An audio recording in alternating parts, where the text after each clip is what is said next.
कल आपकी रैली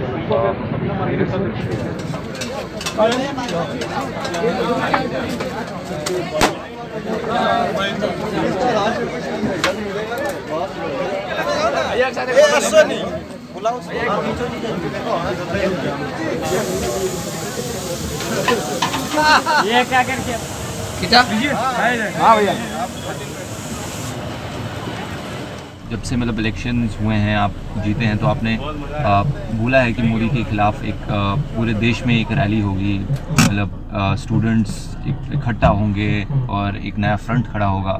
तो कैसे होगा ये? मतलब अब इलेक्शन बस एक साल दूर है। बहुत से जो यूथ प्लेटफॉर्म्स हैं और जो भी एक्टिविस्ट फ्रेटर्निटी जो यूथ के साथ जुड़ी है, उन बहुत से लोगों के साथ हम संवाद में हैं। और बेरोजगारी का मुद्दा जिस तरह से ऊपर उठ रहा है, उसको लेकर बेंगलोर में हमारी जो टीम है वो no job no vote campaign में लगी हुई है। वहाँ पे बहुत ज़बरदस्त रिस्पॉन्स मिल रहा है। तो इसी तरह की इस कैंपेन को पूरे देश में लॉन्च किया जाए, हर एक शहर में, कि ये वो असली मुद्दा है जिसको हम लोगों को उठाना चाहिए। 2 करोड़ युवाओं को रोजगार देने का जो प्रॉमिस दिया था, 4 साल हो गए, 1% लोगों को भी रोजगार नहीं मिला। And frankly speaking, without any bias, Narendra Modi has absolutely no clue how can jobs be created. Okay. So, he's become a grand failure. तो इस परिस्थिति में ये जो बेरोजगारी का सवाल है, उसको जितना भी स्ट्रांगली उठाएंगे, उतना अपने आप उसमें से एक यूथ मूवमेंट इमर्ज हो। एक तो ये है, दूसरा ऑलरेडी एग्जिस्टिंग जितने में यूथ ग्रुप्स है, यंगस्टर्स के ग्रुप्स है जो मूवमेंट के साथ जुड़े हैं, बीट अम्बेडकर वामपंथी और वॉटेवर, उन सभी के साथ धीरे धीरे करके कोऑर्डिनेशन खड़ा हो। ये दूसरे अटेम्प्ट में हम लोग अभी लगे हुए। एक और चीज़ है कि मतलब जब से इलेक्शंस हुए, मतलब तब जब से मोदी आए हैं, तब से जो मार्जिनल कम्युनिटीज़ हैं, मुस्लिम्स हैं या दलित्स हैं, उन पे बहुत अटैक्स हुए हैं। आपने इस पे बहुत बोला है, क्योंकि दलित ऊना मार्च से ही आपकी शुरुआत हुई।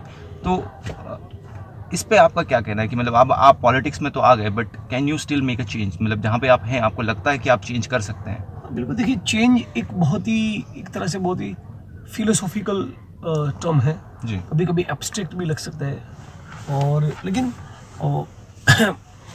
बहुत कुछ परिवर्तन कर सकते हैं हम। हमारी कॉन्स्टिट्यूंसी में कुछ करके दिखाएंगे सबसे पहले तो। और गुजरात में आंदोलनों के साथ जुड़े हैं, तो आंदोलनों का जो पॉलिटिक्स है उससे भी बहुत कुछ परिवर्तन आता है, और एक बहुत लंबी निरंतर चलने वाली प्रक्रिया है। तो चेंज से कोई ये 1 2 3 चीज़ हम लोग कर दिखाएंगे वही चेंज है, ऐसा हमारा कोई क्लेम नहीं है। निरंतर चलने वाली प्रक्रिया है। तो सबसे पहले हम लोग हमारी कॉन्स्टिट्यूंसी में बहुत सी कुछ चीज़ें करके दिखाएं, उससे भी छोटा मोटा एक एग्जाम्पल सेट हो सकता है। मतलब जो आपने कुछ ईयरमार्क कर रखी होंगी अभी जो तो आप अपनी कॉन्स्टिट्यूंसी में करना चाहें? या अभी तो सबसे पहले हम लोग ये करना चाहते हैं कि हमारे पास एक प्राइमरी डेटा हो कि सैनिटेशन, पब्लिक हेल्थ, एजुकेशन और एग्रीकल्चर की क्या वहाँ पर सिचुएशन है जी। वो जो डेटा बाहर आए, उससे मेरी खुद की अंडरस्टैंडिंग एनरिच होगी जी। मेरी टीम एनलाइटन होगी कि सचमुच वडगाम जिस कॉन्स्टिट्यूंसी हम लोग जीते, वहाँ पर पब्लिक हेल्थ का क्या सिनारियो है, क्या सिचुएशन है, एजुकेशन का, खेती की क्या हालत है, सैनिटेशन का क्या सिचुएशन है। देखेंगे कि स्कूल्स में बहनों के लिए अलग टॉयलेट है कि नहीं, कितने % बहनों के पास सैनिटरी नैपकिन्स है मेंस्ट्रुएशन के वक्त।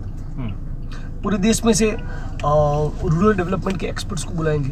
कुछ एक्सपर्ट से बात चल रही जो एक मॉडल विलेज किसे खड़ा, उसके कुछ एक्सपर्ट्स हैं, उनके साथ हमारी बात चल रही है। गुजरात के कुछ लोग हैं जो आरटी एक्टिविस्ट है, हर महीने 2 दिन हमारी कॉन्स्टिट्यूंसी में देंगे ताकि वो राइट टू एजुकेशन की ट्रेनिंग वहाँ के यूथ को करवाएं। मई जून के महीने में हर दिन एक गांव में एक मेडिकल कैंप हो, ऐसा प्लानिंग है ताकि 50-60% तक पूरी कॉन्स्टिट्यूंसी का डायग्नोसिस हो जाए। फिर नेक्स्ट स्टेप में उस बीमारी को उसके इलाज के तौर पे उसके इलाज की बात करेंगे।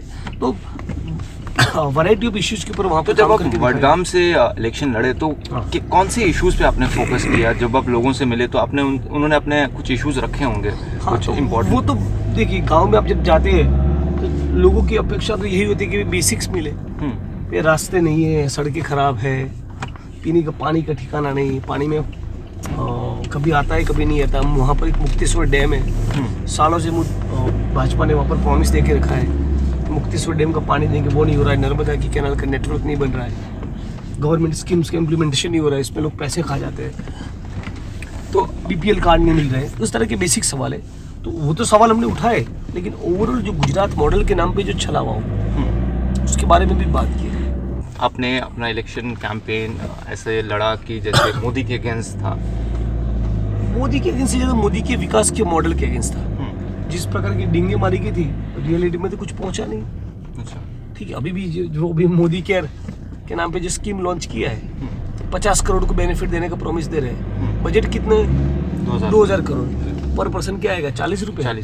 40 रुपये में क्या होगा? बाबा जी का ठुल्लू। तो यही किया है उन्होंने पूरे गुजरात में 22 साल बाबा जी का ठुल्लू ही किया है। तो मटीरियलाइज तो कुछ कॉन्क्रीटली हुआ नहीं। बिल्कुल। किसानों की आत्महत्या तो खामोश। पूरे जीवन काल के दौरान पॉलिटिकली उनका पूरा करियर देखे, आत्महत्या करने वाले एक किसान परिवार की मुलाकात नहीं ली।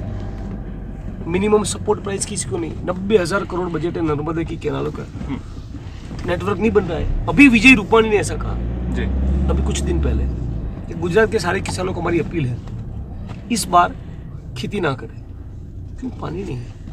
अरे यार, नर्मदा डैम है, कैनाल का नेटवर्क बना है, बन रहा है, 90,000 करोड़ का बजट है।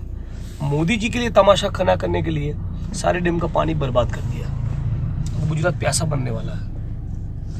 तो ये जो असली इश्यू, तो ये इश्यू अहमदाबाद का सिविल अस्पताल जी, जो न केवल गुजरात के देश के सबसे बड़े अस्पतालों में से एक माना जाता है, किसी जमाने में उसको एशिया का सबसे बड़ा अस्पताल कहते थे। बहुत खस्ता हालत है। क्योंकि आपकी शुरुआत एज अ एक्टिविस्ट हुई, आप लॉयर रहे हैं, एक्टिविस्ट रहे, as a politician and as a activist आपको क्या डिफरेंस लगा? अभी आप मतलब ज़्यादा टाइम हुआ नहीं, बट ये MLA वाली चीज़ के साथ हम कोप नहीं कर पा रहे हैं। जी, ठीक है, अभी भी हम वही एजिटेटर, वही आंदोलनकारी जिग्नेश मेवानी ही है, जी, और सड़कों पर उतरते हैं, रैलियां करते हैं, धरने पे बैठते हैं। एजिटेशनल जिग्नेश मेवानी जो है जी, वो एकदम एब्सोल्युटली रॉक सॉलिड इंटैक्ट है। पार्लियामेंट्री जो बनना है वो भी बनेंगे। तो आपको लगता है जो एजुटेशनल जिग्नेश मेवानी है वो देश को एकजुट करके मोदी के खिलाफ या मोदी की पॉलिसीज़ के खिलाफ खड़ा कर सकता है? बिल्कुल खड़ा करने की कोशिश करेंगे। युवा वर्ग नहीं लड़ेगा तो कौन लड़ेगा? तो इसमें आपको पॉलिटिशियन जिग्नेश मेवानी की ज़रूरत नहीं पड़ेगी? दोनों की जरूरत पड़ेगी जी, स्ट्रेटेजी की भी जरूरत पड़ेगी, ग्राउंड वर्क की जरूरत पड़ेगी, फोर्सेस को साथ में लाने की जरूरत पड़ेगी, कुछ कॉम्प्रोमाइज़ करने पड़ेंगे। जिनके साथ आइडियोलॉजिकली सहमत नहीं, ऐसे लोगों के साथ भी बैठना हो सकता है। आपने गुजरात में इलेक्शन लड़ा तो राहुल गांधी साहब ने आपको सपोर्ट दिया। तो फ्यूचर में अगर आप 2019 या उससे आगे कभी इलेक्शन लड़ेंगे तो ये कांग्रेस के साथ जो कॉरपोरेशन है ये बरकरार रहेगी या ये बस सिर्फ इस सबसे पहले हमारे सामने आम आदमी पार्टी ने अपना कैंडिडेट विड्रॉ किया, फिर कांग्रेस ने विड्रॉ किया जी। CPI में लिबरेशन, स्वराज इंडिया, ऐसी करीब 14 पॉलिटिकल पार्टीज के लोगों ने हमारे लिए एक से ज़्यादा दिनों के लिए कैंपेन किया। तो ये जो बात कि कांग्रेस ने समर्थन दिया वो इसका एक डायमेंशन है जी। 1 डजन से ज़्यादा पॉलिटिकल पार्टीज के लोग हमारे समर्थन में आए। यही मुद्दा है कि सारे एंटी बीजेपी फोर्सेस को सबसे पहले तो एक मंच पे आ जाना पड़ेगा, एक ब्रॉड अलायंस बनाना पड़ेगा। लेकिन वो केवल बीजेपी और मोदी जी को हराने के लिए तो नहीं होना चाहिए। बिल्कुल ठोस मुद्दों की लड़ाई उनको लड़नी होगी, जमकर बात करनी होगी। शिक्षा पे, चिकित्सा पे, महंगाई पे, भ्रष्टाचार पे, 2 करोड़ युवा के रोजगार पे, काले धन पे, क्यों 15 लाख नहीं आ रहे हमारे अकाउंट में, इन सारे मुद्दों को लेकर जमकर बात करनी होगी। तो और यदि सचमुच ऐसा कुछ होता है, सारे पीपल्स मूवमेंट साथ में आते हैं, एक तरफ सारी मेनस्ट्रीम पॉलिटिकल पार्टियाँ आती है और दोनों के बीच में एक को ट्रैवलर फेलो ट्रैवलर वाला रिश्ता बनता है इन फासिस्ट बीजेपी के सामने, तो बहुत उम्मीद है। तो आप कल जा रहे हैं, मेरठ जा रहे हैं, तो आप वहाँ चंद्रशेखर जी के लिए रैली कर रहे हैं, उनके सपोर्ट में रैली कर रहे हैं, तो आगे जाके हम उनके साथ भी आपका एक कोई कोलैबोरेशन? एब्सोल्युटली, बिल्कुल। सारे लड़ने वाले लोगों के बीच में खड़े रहेंगे, उनके साथ खड़े रहेंगे, उनसे सीखेंगे, तो आप हमारे अनुभव उनके साथ शेयर करेंगे। अभी उत्तर प्रदेश में थोड़ा सा कम्युनल वायलेंस हुआ, तो आप मेरठ जा रहे हैं, तो क्या मैसेज देंगे आप वहाँ पे? मतलब क्या रहेगा आपके मैसेज? तो यह देंगे कि जब से योगी वहाँ के CM बने हैं, मोदी जी जिसके PM बने हैं, तो सारे कास्टिस्ट कम्युनल फोर्सेस को उन्होंने सालों के दौरान जो कल्चरल फिल्थ एक्यूमुलेट किया था, एक सभी का वॉमिटिंग करने का गजब स्कोप मिल गया और जनता के जो असली मुद्दे हैं वो भटकाए जा रहे हैं। रोटी कपड़ा मकान शिक्षा चिकित्सा महंगाई भ्रष्टाचार कॉर्पोरेट लूट किसानों की आत्महत्या जीएसटी नोटबंदी असली सवालों के ऊपर बात नहीं हो रही। घर वापसी लव जिहाद गाय माता यही सब यही बात करेंगे लोगों के ऊपर कि वो जितना भी ट्राई करें। अभी चुनाव 2019 के नजदीक आए तो मोदी जी का जिस तरह से पाकिस्तान के साथ सेटिंग है मैच फिक्सिंग है जी। तो मुझे लग रहा है कि युद्ध खेलेंगे। अच्छा तो आपको लगता है कि कम्युनल पॉलिटिक्स भी जाएंगे। सूरत में तो पेड़ के ऊपर से बॉम्ब मिल के आएंगे। कल को मुझे भी टेररिस्ट बोल सकते हैं बोल भी चुके हैं।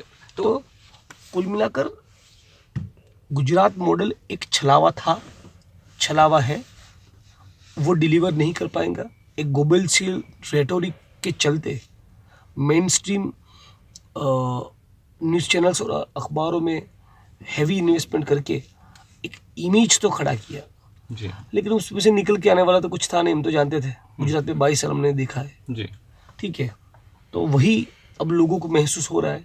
तो मोदी जो 2014 में पॉपुलर थे उतने पॉपुलर नहीं है। तो बहुत पहले से बात हो रही है दलित मुस्लिम यूनिटी की तो मतलब हो नहीं पाया है। हो रहा है गुजरात में धीरे धीरे हो रहा है। अच्छा वडगाम में 70,000 मुस्लिम्स वोट है उसमें से 51,000 मुस्लिम्स वोट हमको मिले जी। ऐसा कह सकते हैं दलितों से ज़्यादा मुसलमानों ने वोट किया हमको ठीक है जी। तो दलित मुस्लिम वहाँ पर रॉक सॉलिड हमारे साथ है। और बड़ौदा सिटी में हम लोग 2 मार्च को बड़ौदा के 19 म्यूनसिपल कॉरपोरेशंस के वार्ड्स है उसमें से ज़्यादातर वार्ड्स में दलित मुस्लिमों की कमेटी फॉर्म कर रहे हैं।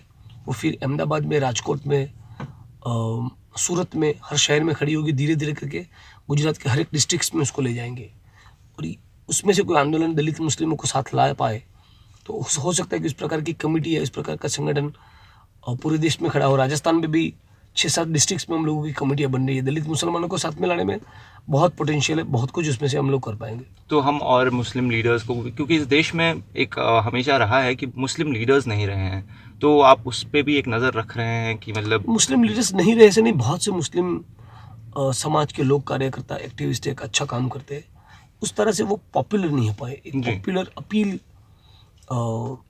खड़ी करनी होगी जिस तरह की शैला की एक पॉपुलैरिटी उस प्रकार के बहुत से लोग मुस्लिम समाज में से पॉपुलर बने वो भी उतना ज़रूरी है।